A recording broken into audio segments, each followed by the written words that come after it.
USA, with more than 7 million people gathered at nearly 3,000 events across the country over the weekend for the so-called No Kings rallies in a largely peaceful show of force against the Trump administration's policies. That is 2 million more people than the first No Kings Day back in June.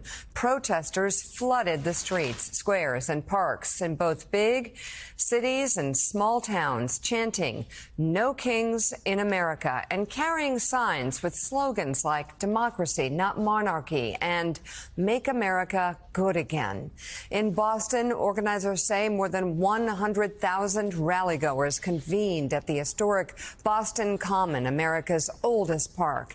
In Washington, D.C., protesters, including federal employees, filled the streets near the U.S. Capitol as the government remains shut down. In New York City, people stretched for many blocks with rallies spanning across all 5 boroughs. The protests were overwhelmingly peaceful, with many participants wearing costumes, waving American flags, and dancing, despite Republicans referring to the events as Hate America rallies in recent days. Many elected officials and public figures joined protesters at the rallies, slamming the Trump administration and celebrating the day's events. Tyranny requires your fear, your silence, and your compliance. Democracy requires your courage. And tyranny depends on good people doing nothing. It requires us to accept the unacceptable, to rationalize the irrational, to normalize the abnormal. But tyranny also fails when ordinary people refuse to cooperate, when they say no kings and they mean it. Mike Johnson, the Republican Speaker of the House, called these rallies Hate America events. Boy, does he have it wrong. Millions of Americans are coming out today not because they hate America. We're here because we love America. Joe, that's the point a lot of protesters were making, because I think that the key takeaway from the weekend is how peaceful these were, making exactly the point Bernie Sanders was talking about. Well, people were out on a Saturday instead of watching Alabama Crimson Tide roll. I mean, that was quite a sacrifice.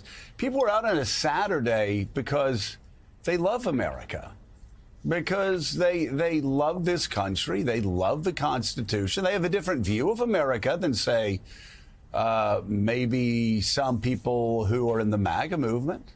But even the MAGA movement is divided right now over getting health care to working Americans and stopping billionaires from getting all of these tax cuts. So there's a big divide on issues. But David Ignatius, one of the things we've been around long enough to know, and we this is not the first time people have tried to do things like this, but we've been around long enough to know that it's just.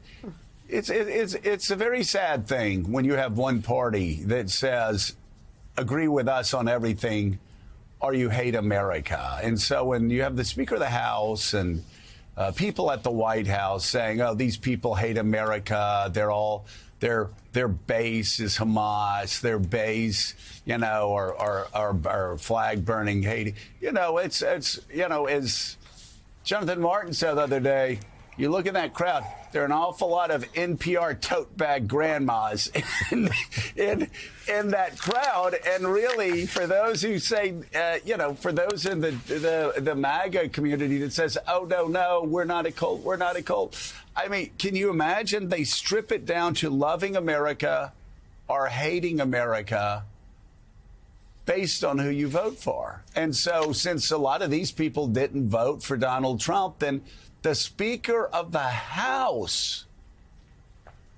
and the majority whip, I believe, also said that since all these people are not in the MAGA movement, they hate America. Not they must hate America, they might hate America.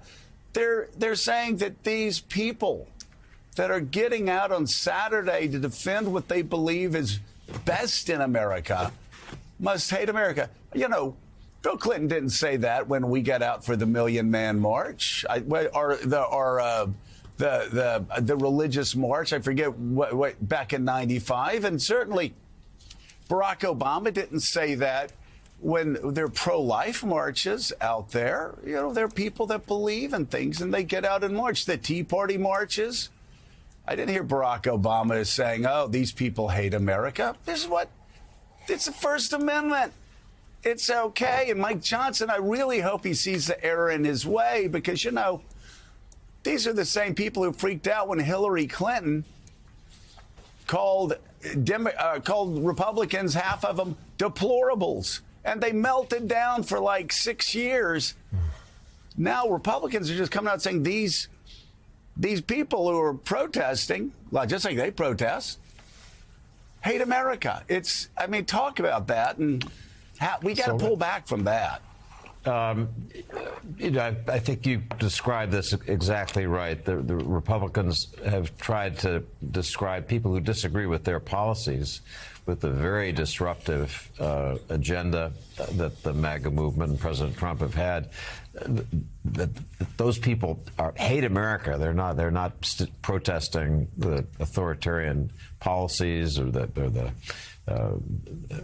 some of the immigration policies. They hate America, and maybe that's a sign that they're nervous. To use that kind of extreme rhetoric is a sign that you feel you have to characterize the opposition in a different way. But it was striking from all the footage I could see. These were ordinary folks.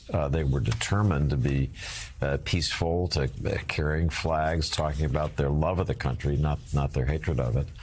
And I think it's indicative of finally Democrats and critics of Trump beginning to be able to articulate what it is that they're angry about. It's, you know, people say, what's the Democrats' agenda?